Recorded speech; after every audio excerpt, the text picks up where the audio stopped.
Hello viewers, আসসালামু আলাইকুম। আমরা আজ চলে এসেছি কল্পকথা টিস্যু কালচার খেজুরা বাগান, রশিদপুর গাদাখালী পাড়, জামালপুর সদর, জামালপুর।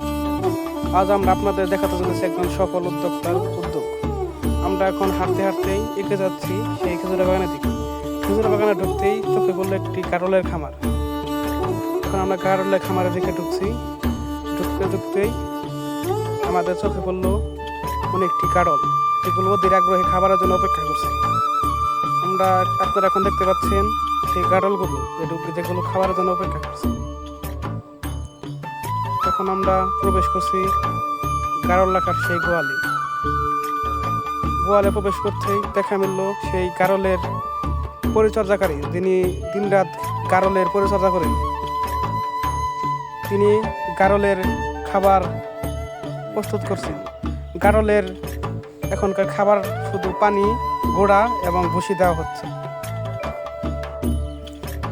এক পাশে তার মহিলা কারল রাখা হয়, আরেক পাশে বীজ দেওয়ার জন্য যে পুরুষ পাঠা আছে সেটা রাখা হয়।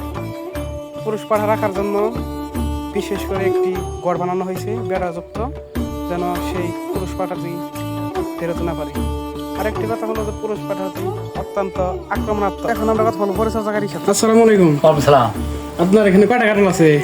আপনার 36টা। 36টা। আর ছাগল আছে 3টে। ছাগল আছে 3টে। আর আপনার এখানে কয় পাখি জমির মধ্যে খেজুর গাছ আছে? খেজুর বাগান 10-15 পাখি, 12-13 পাখি ইনকে। কারলের মধ্যে লাভ হয় না? কারণের মধ্যে লাভ আছে তো অবশ্যই। আচ্ছা, তাও আসুন একটু আমাদের খেজুর বাগানটা দেখান। চলে।